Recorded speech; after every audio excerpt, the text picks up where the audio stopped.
Okay, good morning, everybody, and welcome to Chassidus in the morning, 15 minutes to change your life. We're learning Kein from the Rabbi, Gimel, and this shir is for Shlema for Mala Bas Zelda. Should have a speedy refuah Shlema and should have only good things. Okay, let's continue on. Basically, what we're going to talk about today is that we're going to start again from Weiss Vav, and what we're discussing essentially bringing different ways of understanding or different examples of how of this idea that really Haman's idea made sense, that there's a level of the Eibishter doesn't really care. And so therefore, it made sense what he did. So let's see. We'll go back again from Weiss Vav. So the Kashas, we connect this idea that there's a level of darkness like light. So you can imagine if darkness and light are all equal, which in simple terms, it means that the good that I do and the bad that I do, it doesn't really matter. It's all equal because it's so distant from God. It's like from infinity, 1 in a million are still equally distant from infinity. What it says in somewhere else. What does it say about Achashverosh? The Achashverosh who Achash ve'rosh. It can be divided into the word Achash, like silence, and Rosh. And he explains. Chash and shtika. Chash means quietness. It is. The Gemara says in the Gemara, "My chashmo." What does the term chashmo mean? Itim chashos. Itim memalos. Sometimes it's quiet. Sometimes it's memalos. It speaks. And to explain, we're going to analyze this a little bit. The quietness of a chash is above speech. Meaning, normally you think speech, being quiet because you have nothing to say, it's not good. But there's a level of speech above, a level of silence above speech. Like it says in Mila Besela, a word is worth a selah. Shtika, but being quiet is worth 2 sellers. So it's even better. And that's what we're saying. The being quiet is not, in this context, talking about it from a positive, not a negative. Because the source of speech, the source of speech is in Chachma.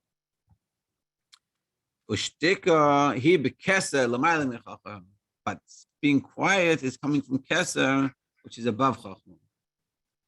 The speech comes from Chachma, to think what you want to say, and being quiet, in this context, we're talking about it's coming from a level that's above Chachma, which is a level of Keser.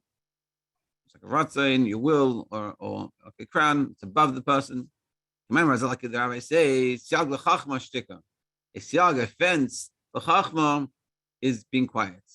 Meaning being quiet is a good fence for being wise. But again, we're seeing the being quiet in the positive, in above chachma. The siag l'chachma, siag milashin gado makif.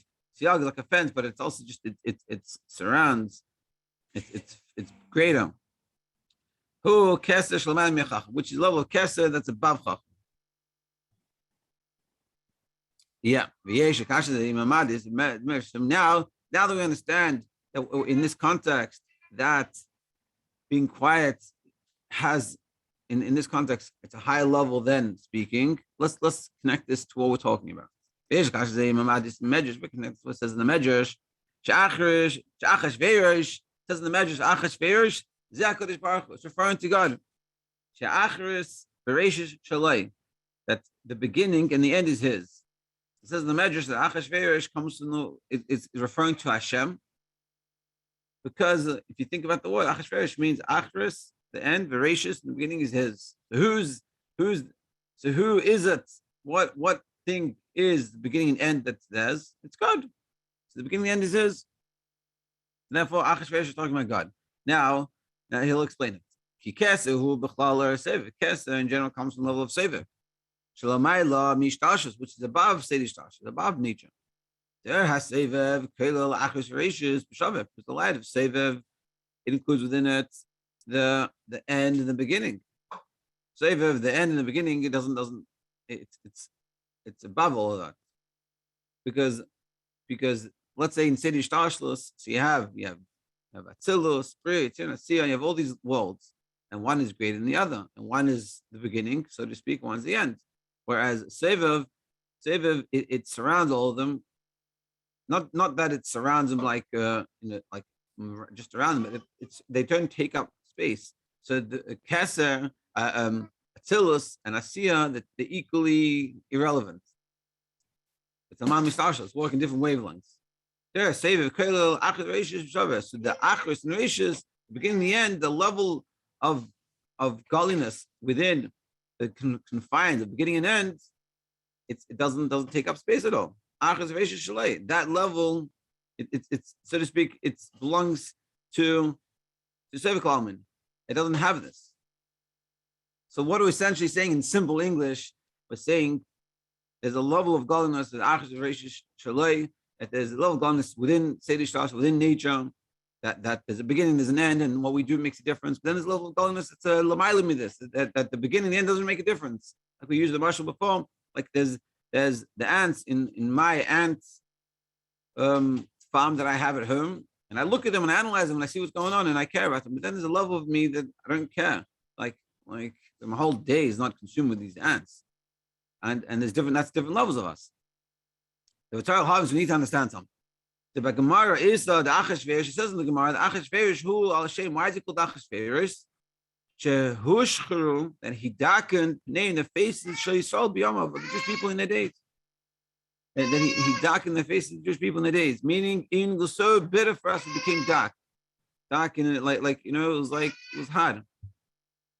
So ve'ech zeh masim im perush Achashverosh hu mi she'Achashverosh shloi. How does this work? Is what we're saying now. That's what Hashem. Meaning one medrash in the medrash is saying Achashverosh is referring to God, but then in the Gemara it says Achashverosh is referring to the suffering the Jewish people had. So how are we saying? Are we saying that God is making the Jewish people suffer? What's going on over here? So the explanation is like this: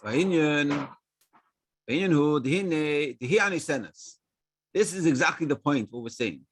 The cave on Shemitzad Sevev Shalamayl Mishtashlos, since when we're talking about the level of Sevev Kalman, which is above Seder Shtashlos, a level that of godliness that's totally above the beginning and the end, what we do, above what we do. What we do doesn't really matter at that point. Light and dark are equal in front of them. On that level, Kanal Sifei, like we said before in Sifei,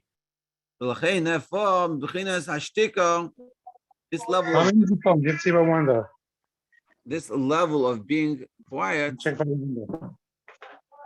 Wait. Wanda. This level of being quiet, the Achashverosh is l'mayla midibur. Like we said before, it's above speech. That this level, it comes down, hashtika milamata shelamata midibur. So it starts off from a high level, but it expresses itself down here on a low level. What does it mean that it expresses itself down here on a low level? That godliness is concealed.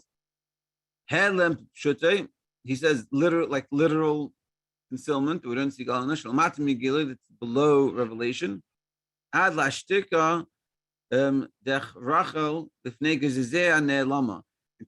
it's like a sheep that becomes numb before it shears. Like a sheep. One of the miles of a sheep, people can always make this like joke, like a shapsala, like just we follow like a sheep. When a sheep goes to get sheared, it doesn't fight; it just sits there and they get sheared. So that's like a low level.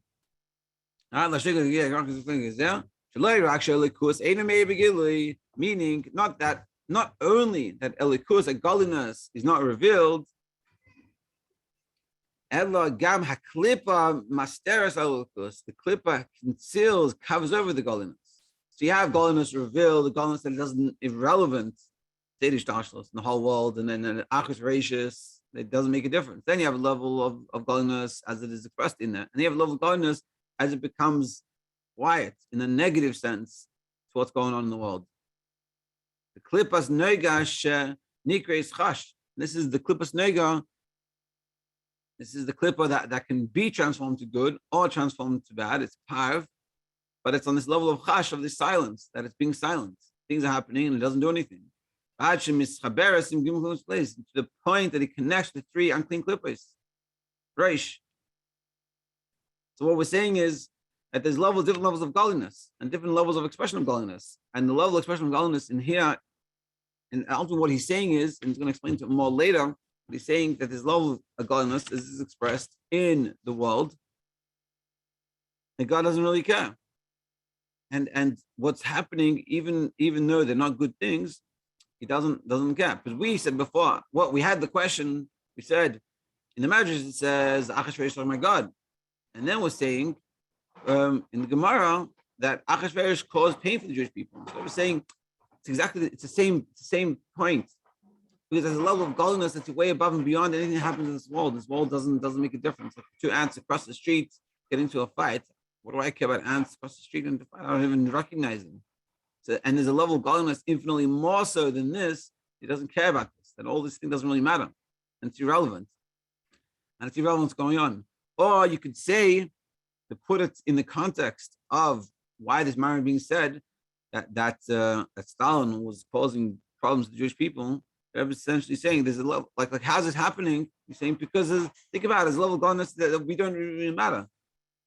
Stalin and all the troubles that he wants to the Jewish people and the Jewish people with all their good is irrelevant.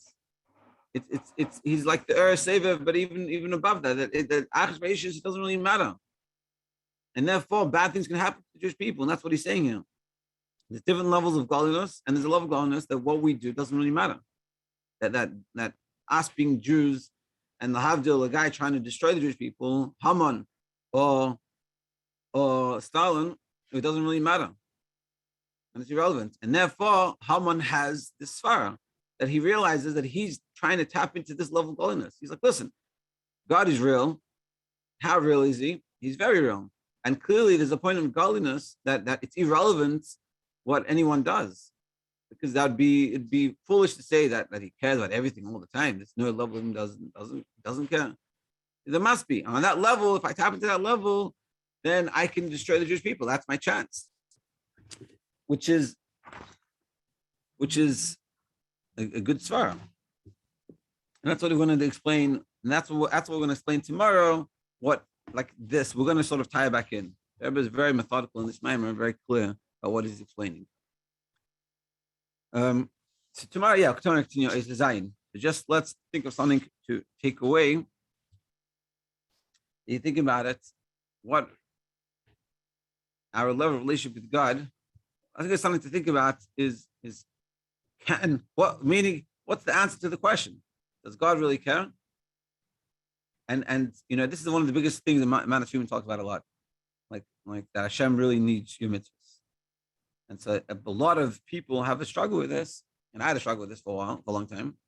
Like, what does that mean? Does God really not care? No.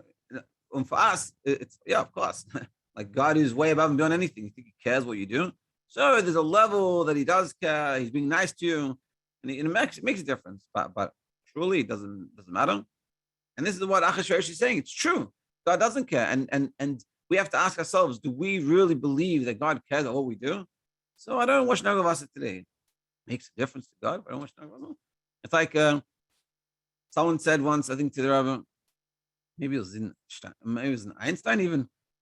He said, he thinks I think someone, like one of these people was smoking on Shabbos, and so one of these Chassidim or it was the Rabbi told him, before it was Rabbi, told him, you can't smoke on Shabbos. He says, how can such a great God care about such a little thing? And this is what Achashverosh is saying. This is what Haman is saying. God doesn't really care. And the question is, what are we saying? What do we believe? Do we believe God really cares? Or do we believe he doesn't care?